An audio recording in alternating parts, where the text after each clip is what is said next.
The first mentions of the Grivner family appear in parish records of Unterwalden County, a secluded alpine region on the Swiss-German border dated 1723. The settlement, known locally as Kaltbrunnthal, the Coldwell Valley, was no more than a scatter of stone farmhouses, a timber-framed mill, and a modest church dedicated to Saint Walpurga. The valley was geographically cut off from much of the year, steep cliffs to the east, a dense fir forest to the north, and marshland prone to heavy fog rolling up from the river Saale to the south. Villagers survived through rye cultivation, goat herding, and peat cutting, their economy always precarious. The architecture of Kaltbrunnthal reflected its isolation: squat houses with thick walls, small leaded windows, and slate roofs weighed down with stones against alpine winds. Local culture leaned heavily on superstition. Seasonal charms of carved wood were nailed above doors, and villagers spoke in whispers of the white shadows said to drift across the marshes at dusk. It was in this context that the Grivners, a family of Franconian origin, took root. According to the 1725 tax roll, Hans Jakob Grivner, a carpenter by trade, settled with his young wife Katharina and began building a homestead at the northern edge of the village. By all accounts, they were industrious, though withdrawn. Hans Jakob crafted coffers and cabinets from the local fir, their surfaces etched with peculiar knot patterns, neither purely decorative nor wholly geometric. What drew notice, however, was not Hans Jakob's work, but his children. The first, Maria, born 1726, was described in the baptismal ledger as weak in breath, of unusual countenance. The midwife, Anna Sutter, left a note in the margin. The child bore a brow heavy as stone, eyes too close and limbs short, as if the bones were unfinished. She did not cry, only wheezed like a kettle. Maria lived only a month.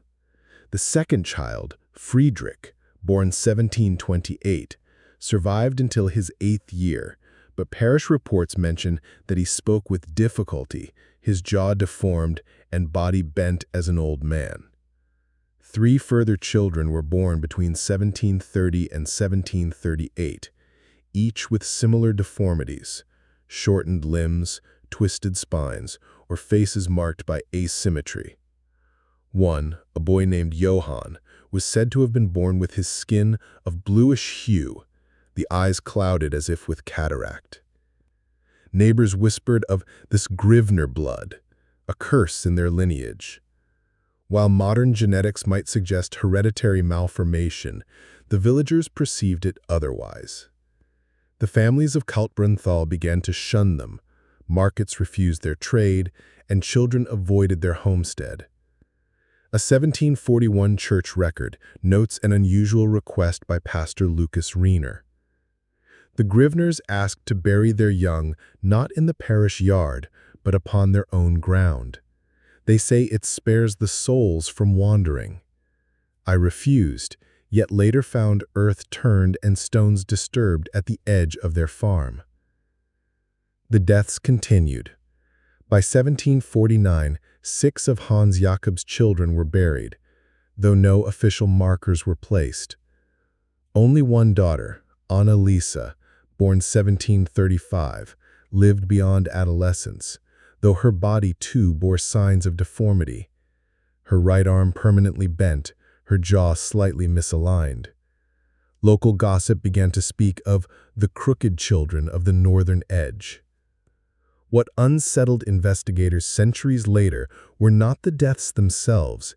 Infant mortality was tragically common in rural Europe, but rather the consistency and secrecy surrounding them.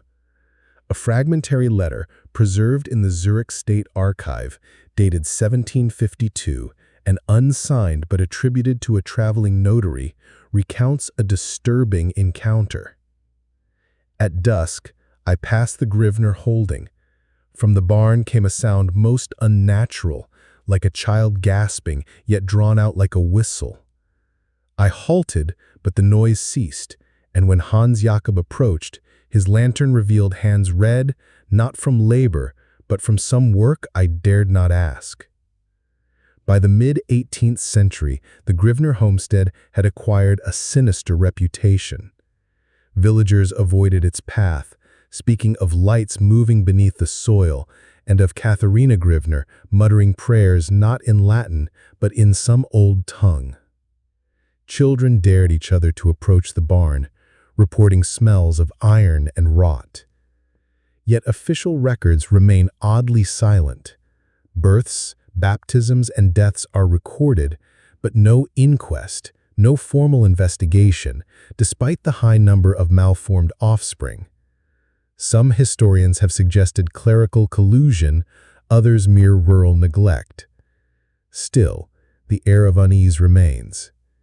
It is here, in these silences, that the story begins to darken.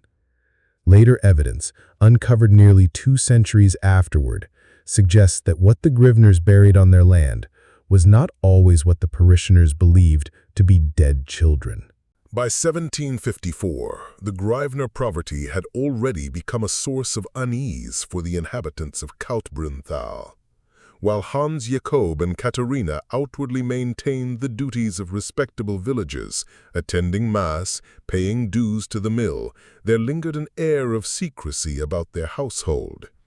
The deaths of 6 children in less than 3 decades were whispered about, but it was the matter of their burial that truly set the Grivners apart. The northern boundary of their farm, where fir trees pressed close against a shallow slope, bore evidence of disturbed earth. Parishioners who passed the edge of the Grivner holding spoke of small, uneven mounds, sometimes marked by nothing more than a rough wooden stake. Though local custom required burial within consecrated ground, Pastor Lucas Rayner wrote in a letter to the Dean of Stance in April 1754, "I have thrice admonished Hans Jakob for the burying of infants upon his land. He answered only that the churchyard is too crowded, and that God's mercy does not depend on proximity to stone. Yet I suspect a deeper obstinacy, for the graves are dug in secret, at night, and never with the ringing of the bell." What troubled Rayner further was the condition of the soil. In one marginal note, preserved in the parish archive, he added, "At the northern edge, the ground is damp and black, with an odor like rusted iron. I doubt such earth would preserve the soul in peace." Folklore collected in the 19th century suggests that locals began to call this patch of land Die krummen Kinderstadt, the place of crooked children. Though the name does not appear in any surviving 18th century documents, testimony given much later by an elderly farmer, Jacob Fuchs, recorded in 1887, recalls his grandfather's words. "We would not walk there after dusk. My grandfather said you could hear sighs beneath the ground, like a bellows drawing breath. Sometimes lights glimmered low between the trees, pale as milk." The first external account of suspicion comes from a notarial report dated November 1756 concerning a boundary dispute between the Grivners and their neighbor, Matthias Kung. The report notes that a surveyor, while marking stones along the northern hedge, struck upon soft ground where bones were turned up. These were described as fragments small and brittle, not like the bones of grown men. The matter was hushed, the report was never submitted to cantonal authorities, and the fragments were reportedly reburied without ceremony. Still, stories persisted. A peasant woman named Ursula Baumann, testifying decades later in 1792 during a separate inquest, recalled an encounter in her youth. "I was no more than 12 when I went to gather berries near the Grivner's edge. I saw Mistress Katharina there, kneeling, though no prayer I knew she spoke. Her hands were red with earth, and beside her lay a bundle, small as a loaf, wrapped in gray cloth. When she noticed me, she pressed it quick into the ground. She told me to forget what I had seen, else my own children would be born crooked as the rest. I fled, and for many years I told no one. From a modern perspective, the repeated congenital deformities in the Grivner line suggest a recessive disorder, possibly aggravated by endogamy, common in isolated alpine communities. Yet the secrecy of their burials fed darker interpretations.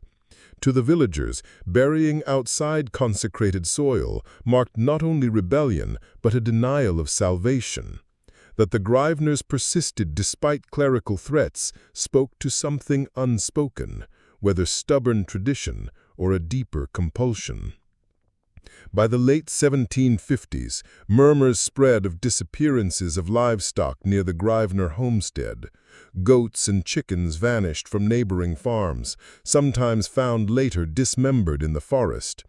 The blame fell naturally on wolves, yet one herdsman in a deposition from 1761 swore under oath, "I saw Hans Jakob at twilight dragging something across the slope.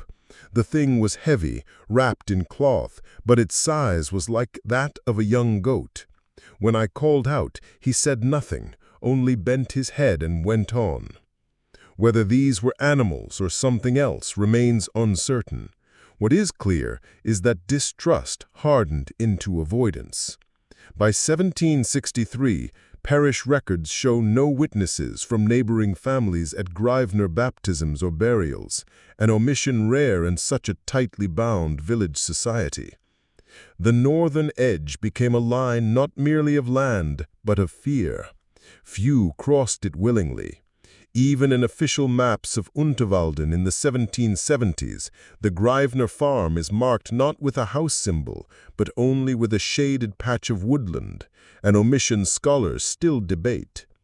Later excavations in the 19th century would reveal unsettling evidence in this soil. But already by the mid-18th century, villagers spoke of the ground itself as tainted, hungry for children, and avoided the path that skirted it. What Hans Jakob and Katharina truly buried on that edge remains a question still argued in local histories. Whether malformed infants, animals used in strange rites, or something yet more disturbing, the valley had already begun its warning. In the summer of 1767, the quiet isolation of Kaltbrunnthal was broken by the disappearance of Matthias Schneider, a 15-year-old apprentice cooper from the neighboring hamlet of Oberried. According to parish registers, Matthias had been sent to assist his uncle in transporting barrels of ale to the Grivners, whose farm had recently expanded into limited trade in smoked goat meat and spirits distilled from rye.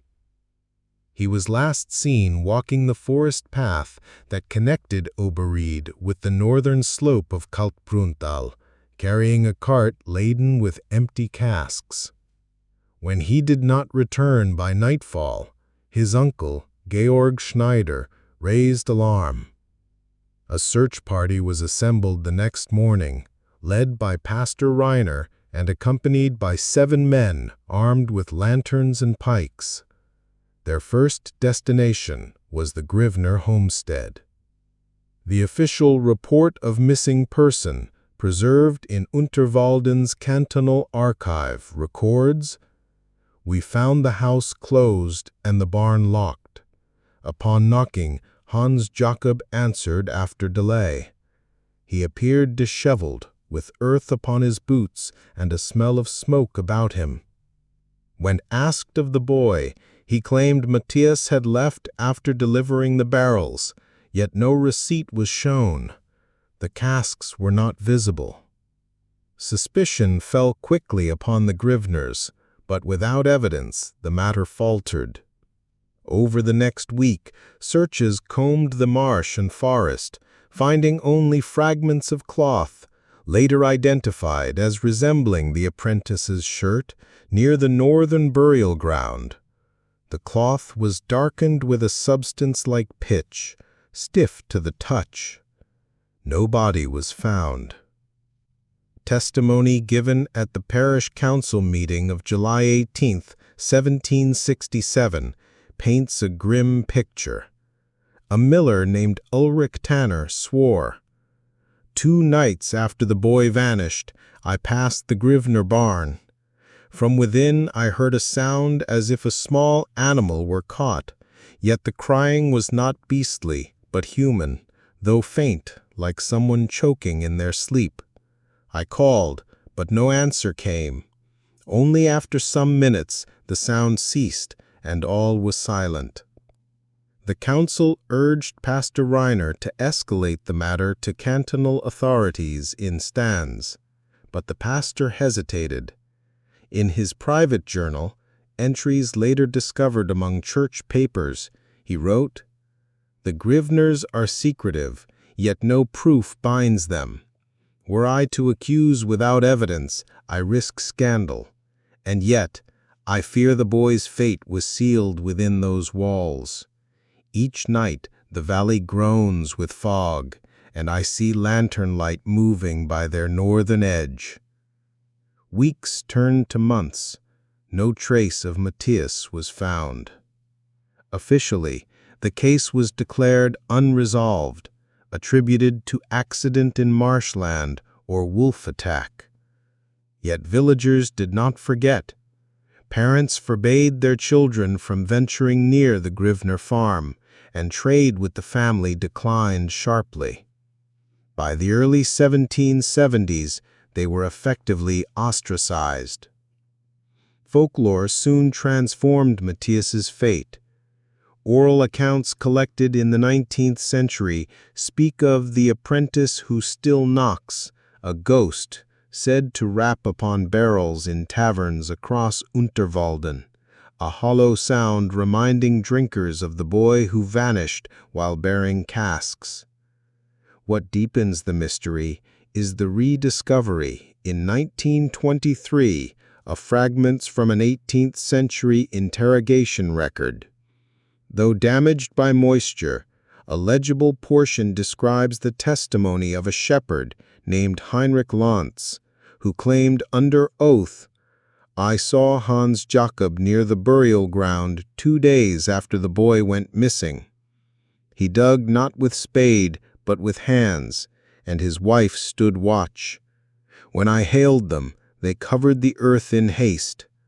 I did not stay, for I felt dread." Why no further investigation followed remains unclear. Some suggest corruption or mere reluctance of rural officials to entangle themselves in scandal. Others argue that evidence was deliberately suppressed, perhaps even by the pastor, whose later writings show signs of growing obsession with the Grivners. What is certain is that Matthias Schneider was never seen again. His absence marked the first officially recorded disappearance tied to the family, and it hardened local perception of the Grivners as something more than merely unfortunate victims of heredity. From this point onward, their homestead was no longer seen as cursed, it was spoken of as dangerous. And yet, no one dared intervene directly.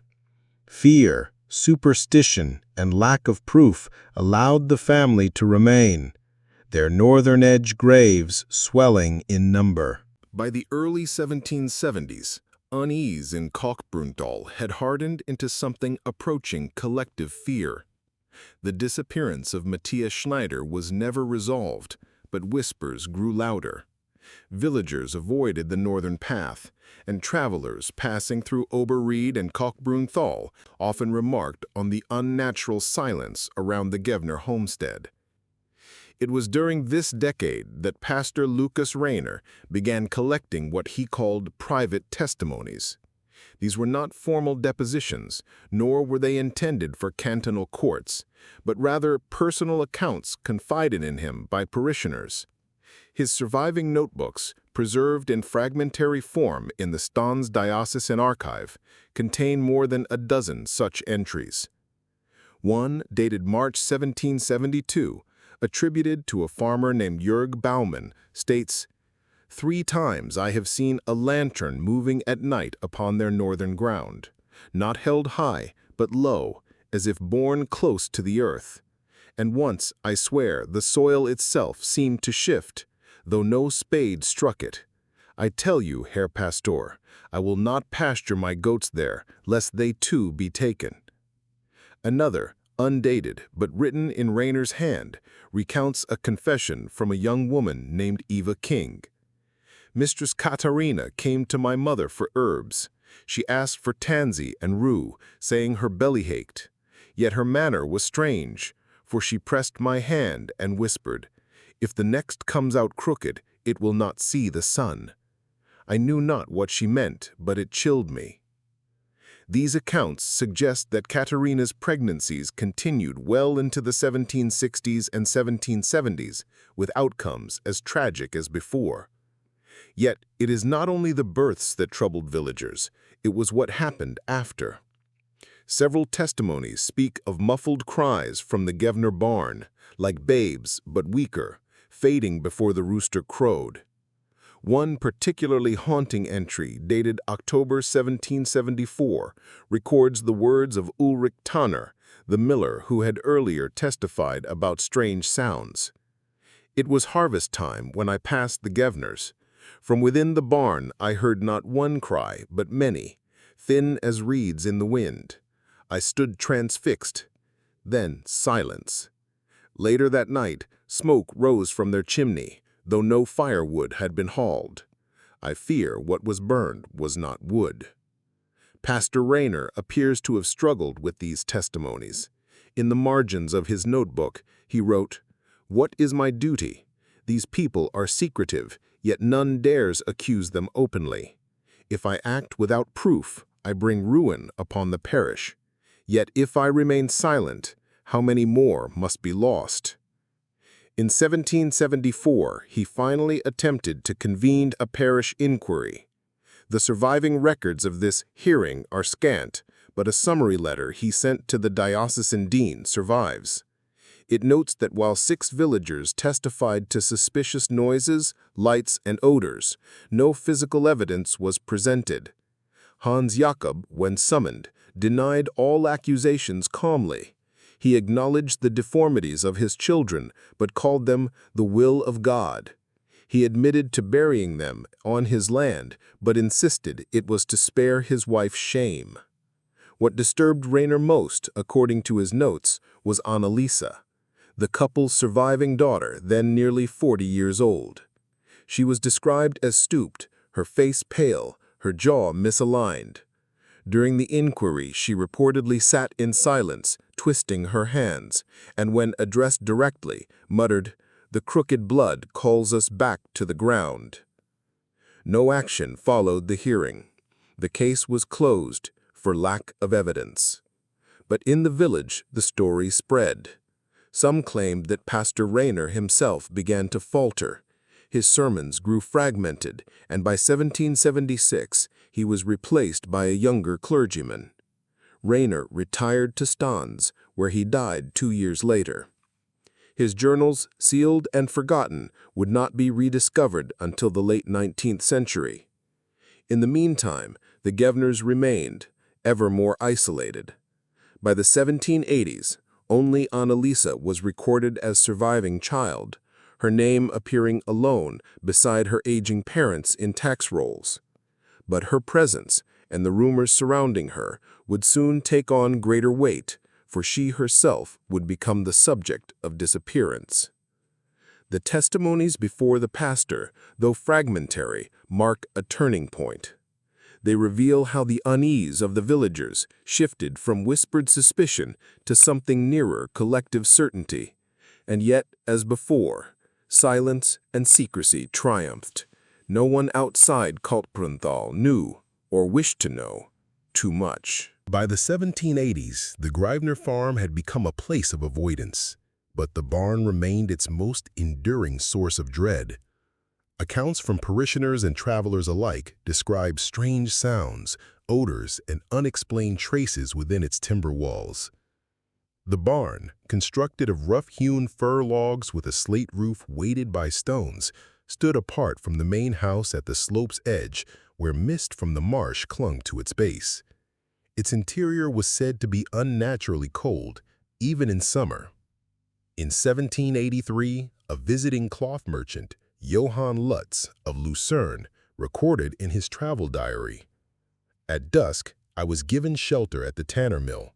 The locals warned me not to pass the Grivners' land. They said their barn breathes at night. When I pressed them, one replied, 'Stand near its wall and you will hear them whisper, like mouths too small for words.' I laughed then, but later, when I passed at distance, I heard a sighing, faint yet constant, as though the wood itself exhaled." Several villagers independently testified to hearing similar phenomena. The parish minutes of September 1785 include a note by the new pastor, Matthias Brunner. 4 men swore they heard cries within the Grivner barn, though none dared to enter. The sound was described as like unto a child mewling, then falling silent. When the door was approached, all noise ceased. Though wolves and wildcats were sometimes blamed, these explanations rang hollow. A carpenter named Caspar Huber, tasked in 1786 with repairing a collapsed section of the barn roof, later told his son, statement recorded in 1821, "The beams were stained dark, as if soaked by years of seepage, yet the smell was not of rain, but of iron and rot. When I struck the wood, dust fell not like sawdust, but like ash. I refused to touch the inner boards and told Hans Jakob to fix them himself." The reputation of the barn grew darker still after the death of Katharina Grivner in 1788. Parish burial records list her cause of death as wasting illness, but an apothecary from Stans, summoned to examine her, noted that her skin bore patches of gray and sores like burns. After her burial, Anneliese was said to spend long hours in the barn, sometimes muttering, sometimes standing motionless by its wall. In 1791, a group of boys from Obery dared each other to spy inside. According to later testimony given by one, then an old man named Josef Meyer, recorded in 1839, "Through the crack we saw shapes hung from rafters, not animals, but something smaller, wrapped in cloth. There were many, swaying as if stirred by air. One cloth slipped, and I saw what looked like a hand, small as a kitten's paw, but with nails black and long. We fled, and I never again went near." No official search followed. The villagers remained bound by a strange passivity, unwilling to confront what they half believed. Some argued that the family's tragedy was punishment enough. Others whispered that to interfere would bring misfortune upon their own bloodlines. In 1794, Hans Jakob died. The tax roll lists his estate as small, much neglected, yet no inventory of the barn was made. Anneliese, now in her late 50s, remained alone on the farm. Witnesses claim she rarely left the barn after his passing. A shepherd reported seeing her emerge at dawn, her hands and dress blackened as if by soot, though no fire was seen. By the turn of the century, the barn was spoken of as das Flüsternhaus, the whispering house. Local legend held that if one pressed an ear to its timber after nightfall, one could hear voices, some crying, some singing, and some reciting prayers in a tongue unfamiliar. When in 1802 the first attempt was made by cantonal officials to seize the neglected Grivner property for unpaid taxes, the barn became central to the unfolding mystery. For within its walls, according to one preserved deposition, they discovered traces that even hardened men refused to speak of openly.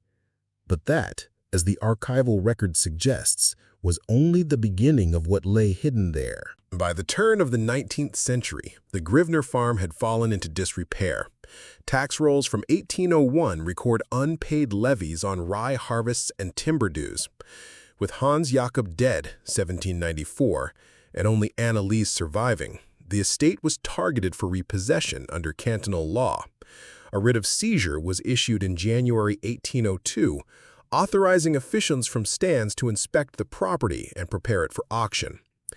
The surviving inspection report of March 1802, preserved in the Unterwalden Cantonal Archive, is sparse but chilling. It records the presence of 3 officials, land agent Johann Keller, clerk Rudolf Amsler, and Constable Franz Haney, who arrived with 2 local witnesses. Their description of the house was unremarkable: a small dwelling of stone, roof leaking, hearth long cold. But the barn required closer attention. The report states, "Upon entering the barn, the odor was immediately foul, acrid as from rot and rust. The floor was uneven, with boards loose or displaced. From the rafters hung bundles wrapped in old cloth, blackened and stiff. At first believed to be fodder or skins, upon closer look they proved to contain matter of bone and flesh, in parts childlike, though not whole. Some bore deformity in skull and limb." The bundles were hastily rewrapped. According to the same report, Constable Haney refused to continue, declaring, "This place is not for men to meddle. Let the priest take it or burn it down." The officials recorded 7 small remains, though the description suggests some were partial skeletons, others mummified fragments. No inventory beyond this was taken. The constable insisted the barn be sealed. And yet nothing was done. The report was never submitted to Stans until 1829, when it resurfaced in unrelated legal proceedings. In the intervening years, Anneliese continued to live in the house, tolerated but avoided by neighbors.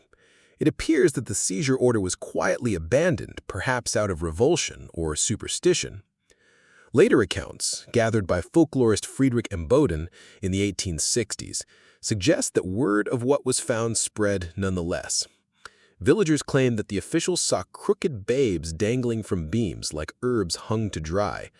Emboden notes, "The people of Kaltbrunnthal believe Anneliese spoke with the dead children in the barn.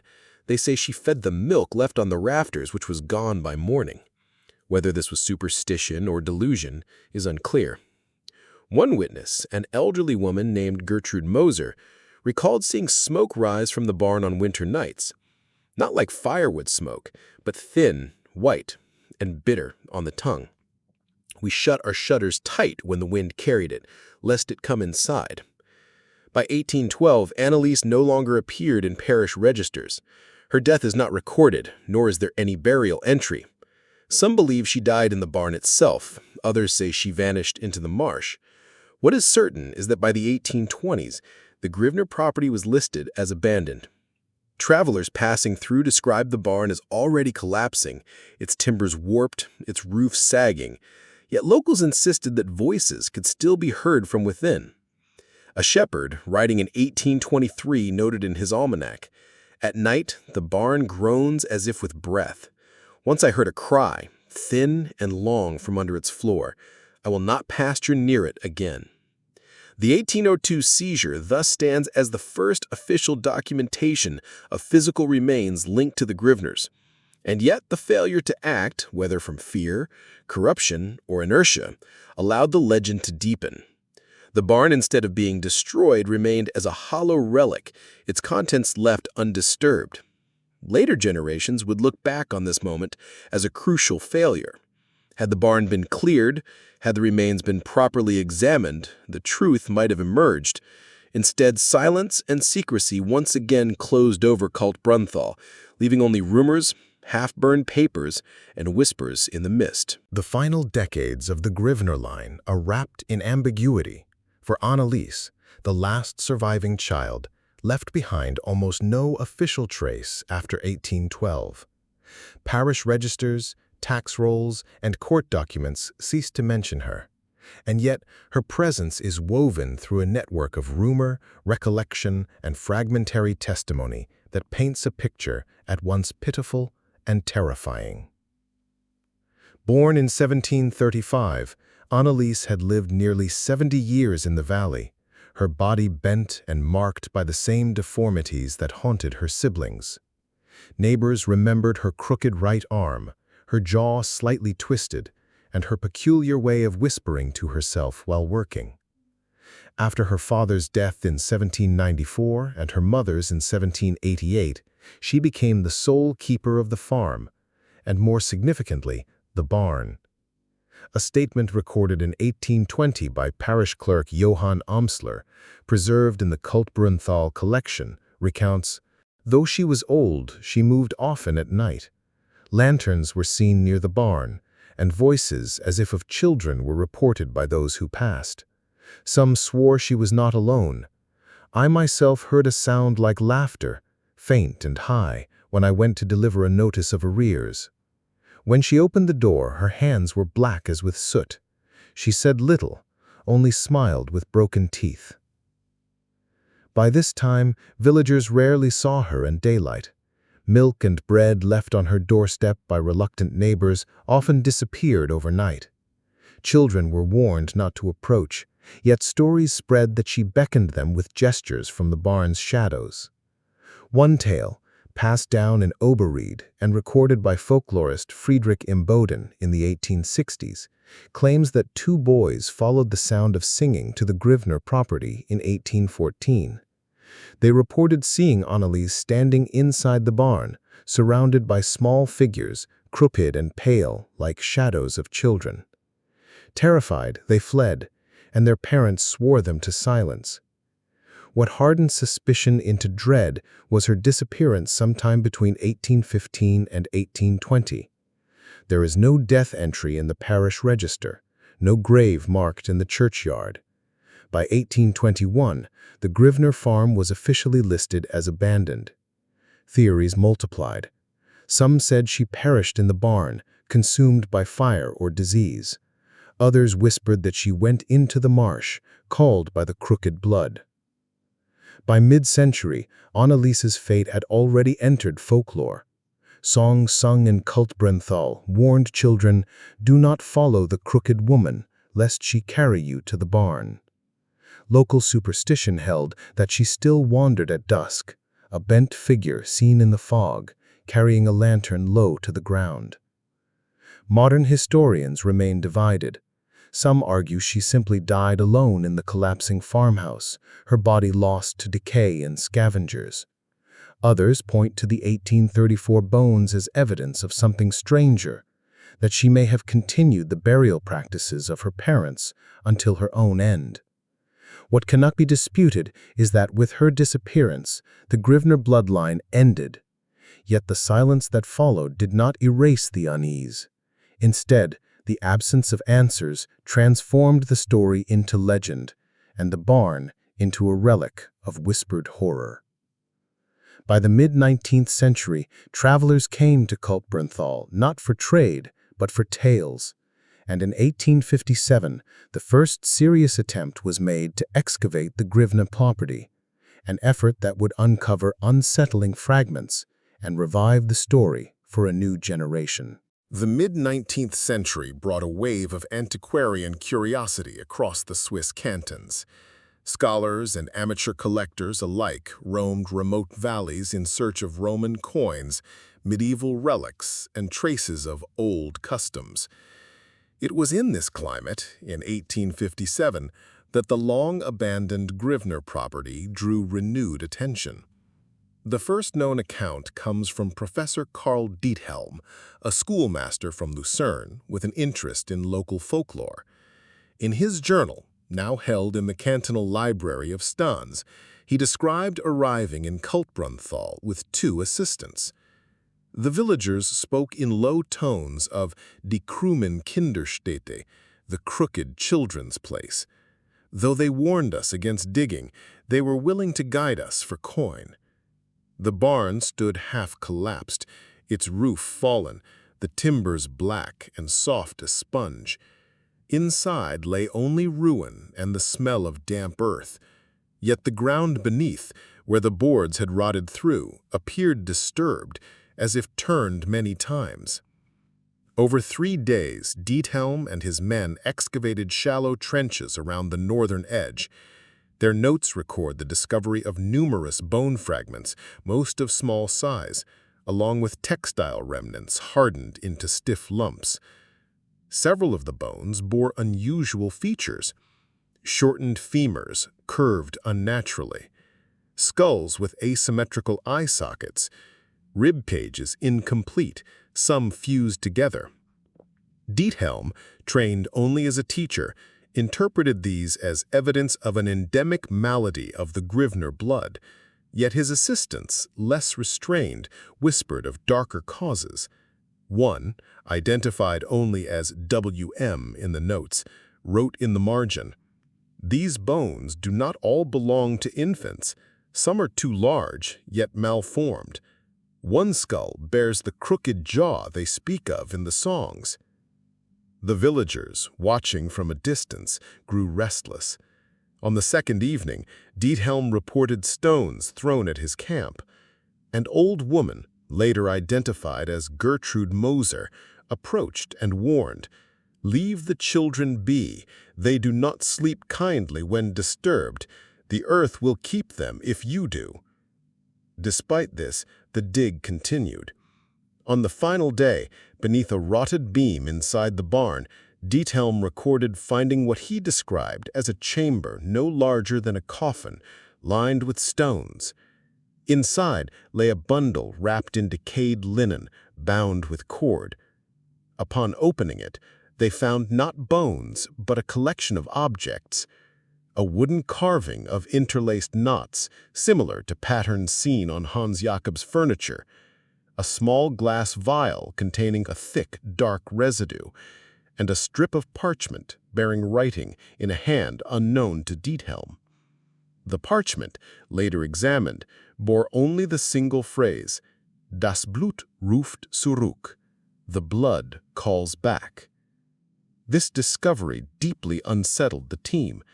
Diethelm sealed the objects in a crate and transported them to Lucerne, but within months the items vanished from his collection. No record exists of their disposition. Some claim the parish priest of Stans ordered their quiet destruction. Others believe they remain in a private archive. What is certain is that the excavation left the valley shaken. Villagers accused the scholars of stirring unrest. That winter, several reported hearing cries near the barn, though the property had long been empty. A shepherd's diary of 1858 notes, "The snow lay deep, yet I saw prints small as a child's foot circling the ruins. They led nowhere, for they ended where the fog began." By the 1860s, the Grivner site had become a place of morbid pilgrimage. Folklorists, students, and curiosity seekers came to see the ruined barn and the soil of crooked children. Some carried away fragments of wood or bone, souvenirs that later found their way into private cabinets of curiosities.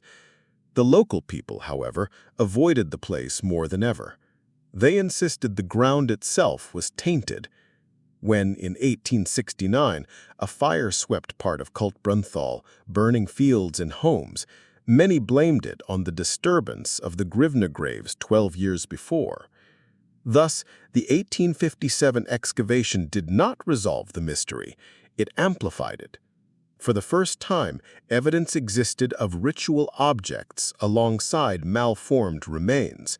But the loss of those artifacts ensured the truth remained elusive, leaving only fragments, rumors, and the deepening legend of the Grivners. By the 1890s, Switzerland was experiencing rapid industrialization. Railways now reached valleys once cut off by geography, and city dwellers grew fascinated by tales of remote superstition and rural horror. It was in this cultural climate that Wilhelm Kramer, a journalist from Basel, arrived in Kaltbrunnthal to investigate what he termed the curse of the crooked blood. Kramer worked for the newspaper Basler Nachrichten, known for sensational but meticulously detailed human interest stories. His serialized articles, published between October 1891 and February 1892, remain one of the most comprehensive 19th-century sources on the Grivners, though scholars debate how much he exaggerated for effect. In his first article, Kramer painted Kaltbrunnthal as a valley of mists where the sun lingers but briefly and the people walk with eyes lowered. He described the Grivner ruins, the collapsed barn, the moss-covered house foundation, and the northern edge with its shallow depressions. He wrote, "The earth there is not like common soil, but black and greasy, as though it has swallowed much. When struck with a stick, it yields a hollow sound, and in places, bones protrude like roots of a tree." Kramer interviewed villagers, many of whom were reluctant but eventually spoke on record. An innkeeper, Joseph Blotter, told him, "The barn still breathes at night. Go there when the fog rolls in, and you will hear them. Not wolves, not owls, children, whispering as if from under the ground." Another source, an elderly woman named Margarita Kung, gave a chilling statement. "My grandmother swore she saw Annalisa after she was meant to be dead. She stood by the marsh, lantern in hand. Behind her were shapes small as children, but crooked, as if their bones were twisted. When my grandmother spoke, they all turned, and their faces were not like ours." Kramer's articles electrified readers in Basel, Zurich, and beyond. Letters poured into the newspaper, some from medical men suggesting genetic explanations, others from occultists, insisting the Grivners had practiced forbidden rites.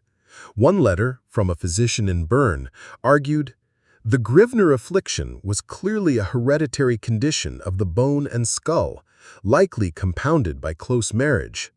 That they buried their malformed offspring privately is tragic, but not unnatural."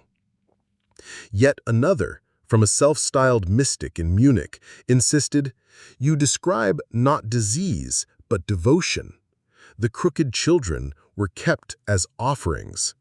Their cries still echo because they were not buried, but bound." The sensation prompted local authorities to intervene. In 1892, the Unterwalden Council briefly considered fencing off the Grivner ruins to prevent unseemly curiosity. Instead, they posted notices warning visitors not to trespass. This only increased interest. Kramer himself returned to the site in late 1891 for a second visit. In his notes, published posthumously in 1904, he recorded an unsettling experience. "I camped near the northern edge with 2 companions. At midnight, a wind rose though the air was still elsewhere. The soil beneath us gave a sound, hollow as a drum. My companion swore he heard breathing, though no one near. In the fog, I saw a lantern glow, low to the ground, moving between the firs. We fled before dawn." By the close of his series, Kramer admitted no conclusive evidence had been found. Yet he insisted the valley carried an atmosphere unlike any other he had encountered. Whether by curse, by blood, or by soil, the Grivners have imprinted themselves upon this land. Their whispers linger in the mist. It is not history, but presence, and it endures. The articles cemented the Grivner legend in national consciousness. From then on, the story was no longer just local folklore. It was a subject of cafes in Basel, lecture halls in Zurich, and even occult salons in Paris. But the attention also drew new eyes, adventurers, amateur investigators, and eventually, state officials. By the early 20th century, the abandoned property of the Grivners was no longer forgotten.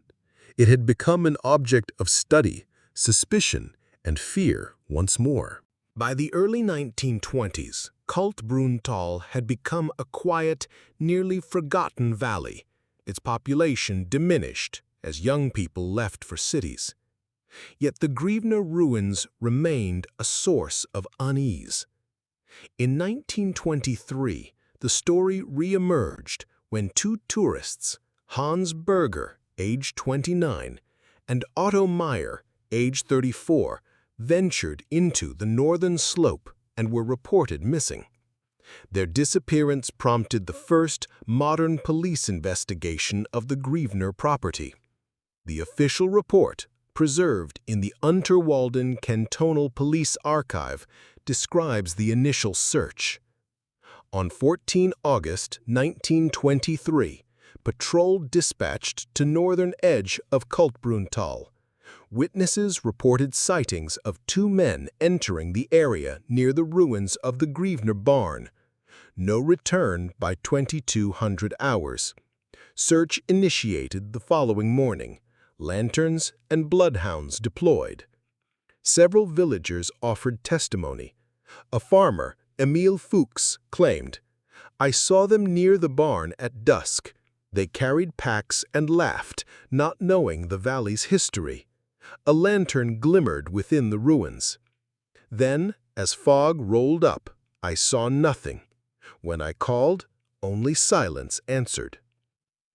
The search revealed traces within the barn and northern edge, footprints in soft earth, marks of disturbance in soil consistent with digging, and fragments of cloth resembling modern hiking gear. Officers noted a thin, acrid odor, metallic as if from rusted blood, lingering in the collapsed barn. On August 17, a patrol found 7 bundles of cloth buried under loose boards in the northern floor. Each contained small skeletal remains, some clearly malformed, others partial or fragmented. The report states, bones show signs of congenital deformation. Some fragments appear burned or scorched. Adult remains absent. Bundles wrapped in linen, stained dark. No identification possible. When officers attempted to question the property caretaker, an elderly man named Jakob Meyer, descendant of a nearby family, he reportedly refused to answer, muttering, "You dig where the crooked blood sleeps. It is not for men to find." The investigation was hampered by environmental conditions. The barn collapsed further during heavy rainfall, covering several skeletal fragments. And reports of strange sounds at night, soft cries, whispering, faint scraping, were recorded by officers in their journals. One entry reads, "At 3:40 hours, all personnel report hearing faint noises from the northern slope. Not wind, not animal. Sound resembled children whispering and moving boards. Investigation yielded nothing except disturbed soil and fog." The tourists themselves were never found. Some later claimed the men had vanished into the marshland.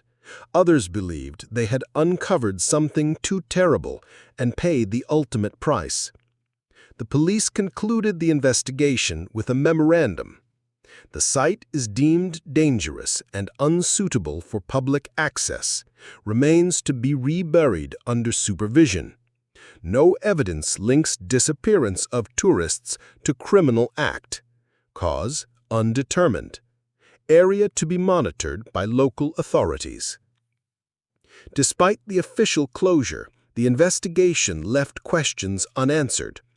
Why were malformed children's remains still present 200 years after Hans Jakob's era? Were the bundles burned intentionally? And what of the lanterns and whispers reported during the search? Local newspapers picked up the story, calling the northern slope the cursed edge of Kaltbrunnthal. By 1924, the Grivner ruins had regained their reputation as a place of dread. The legend, now documented in both folklore and police records, would soon attract the attention of independent investigators and historians, setting the stage for the most sensational discoveries of the 20th century. Following the 1923 police investigation, interest in the Grivner ruins only deepened. By 1925, the cantonal authorities authorized a more thorough exploration, led by Inspector Emil Vogt, assisted by a small team of archaeologists and forensic specialists. Their objective? To determine whether the Grivner property posed a continued public hazard. and, if possible, to recover missing evidence of the malformed remains discovered 2 years prior. Upon arrival, Vogt noted that the barn had partially collapsed, leaving sections of the floor suspended over voids. The northern edge of the property was littered with rotted boards, stones, and debris. Weathered by decades of neglect, the site retained a stench of damp earth and rust, which the inspector noted immediately. Quote, "The air is thick, metallic, and bitter. It clings to clothing and throat. One senses the history of human presence, yet no living trace remains." End quote. The breakthrough came when one of the archaeologists, a young man named Karl Meyer, discovered what appeared to be a hidden trapdoor beneath the barn floor. Measuring approximately 0.9 meters by 1.2 meters, it was constructed of thick oak planks bound with iron straps. The hinges, though rusted, still allowed the door to swing open. Beneath lay a narrow passage descending roughly 1.5 meters into darkness. Vogt wrote in his official report, quote, "We entered with lanterns. The passage was lined with dry stone and compacted earth. The walls bore scratches, some shallow, some deeper. Air was foul and humid. Upon further inspection, the tunnel opened into a small chamber, no more than 2 meters square." End quote. Inside the chamber lay a chilling collection of objects. Bundles of skeletal remains, many bearing severe deformities consistent with those documented in earlier centuries. Wooden carvings interlaced with nuts and spiral motifs identical to those noted on Hans Jakob's furniture. Small vials containing dark residues reminiscent of embalming or herbal compounds. Fragments of parchment bearing cryptic inscriptions including phrases such as "Das Blut ruft zurück" and symbols resembling intertwined serpents. Vogt's team documented each object meticulously. He observed, quote, "The bones appear to span multiple generations. Some show signs of careful preservation, others of burning or partial dismemberment. Arrangement suggests intentional placement, possibly ritual in nature." End quote. Beyond the chamber, the passage extended a few meters further, ending abruptly. The team speculated that the corridor may have been intended for storage or concealment, but the confined dimensions precluded human occupation. Sensory details of the discovery were haunting. Lantern light flickered against the stone walls, casting moving shadows. The air carried a persistent metallic tang. The floor, uneven and damp, emitted faint creaking sounds, though no one moved. Vogt noted in his journal, quote, "A constant sensation of being watched, though no living creature present. The chamber seems alive with memory, if not spirit." End quote. The hidden rooms finally provided tangible evidence connecting centuries of malformed children, secret burials, and the eerie folklore that had grown around the Grivners. Yet the artifacts themselves proved ephemeral. When transported to the cantonal storage, several bundles and carvings were later reported missing, presumably destroyed or misplaced during archival transfers. The discovery reignited debate. Were the Grivners merely suffering from genetic deformities, or had they engaged in ritual practices to conceal, honor, or perhaps bind the malformed children? Vogt's report stops short of speculation, but the sense of horror and incompleteness permeates the language. Quote, "We cannot determine motive, nor reason for concealment. The evidence is clear, yet explanations elude us. The valley holds its secrets still." End quote. By 1930, the Grivner ruins had been stabilized, but the northern slope was largely abandoned. Villagers and visitors alike continued to report faint lights, whispers, and the metallic scent that lingered in foggy conditions. The legend of the hidden rooms became inseparable from the tale of the Grivner family itself, cementing the property as one of Switzerland's most enduring sites of folklore-horror convergence. By the mid-20th century, the Grivner ruins had become more than a relic. They were a symbol, whispered in Kaltbrunnthal as the locus of crooked blood and the uncanny endurance of a family's dark legacy. Though no living Grivners remained, the valley itself seemed to preserve their story in fog, soil, and memory. The events of 1923 to 1930, particularly the police investigation and Inspector Vogt's discovery of hidden rooms, brought the legend into official and national discourse. Articles appeared in Swiss newspapers, radio programs discussed the valley, and folklorists documented oral testimony collected from elderly villagers. One account, recorded by ethnographer Friedrich Imboden in 1937, captures the enduring fear. The children of Kaltbrunnthal still avoid the northern slope. Even when the fog lifts and sunlight touches the grass, the soil feels wrong.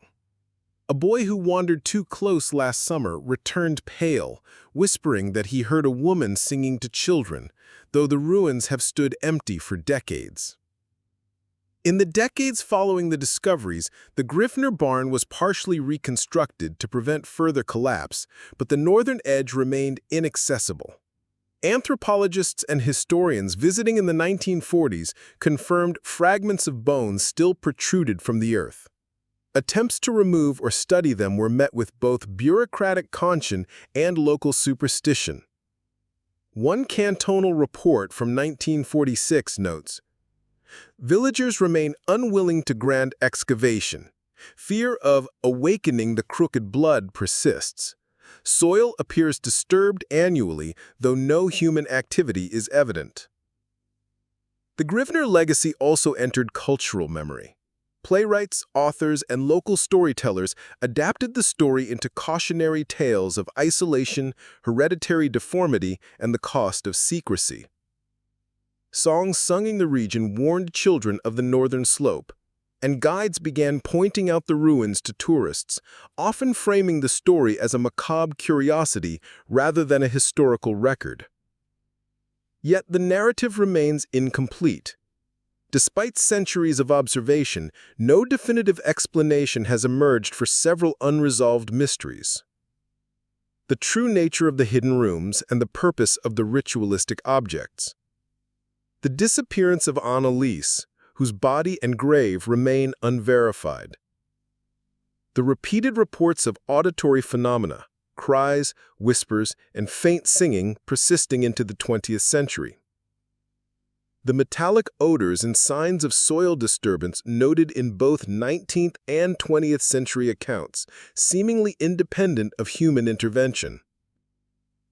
Anthropologists in 1950, reviewing the archival material and field reports, concluded that the Grivner property was a unique case in Swiss history, an intersection of hereditary deformity, social isolation, ritual secrecy, and folklore.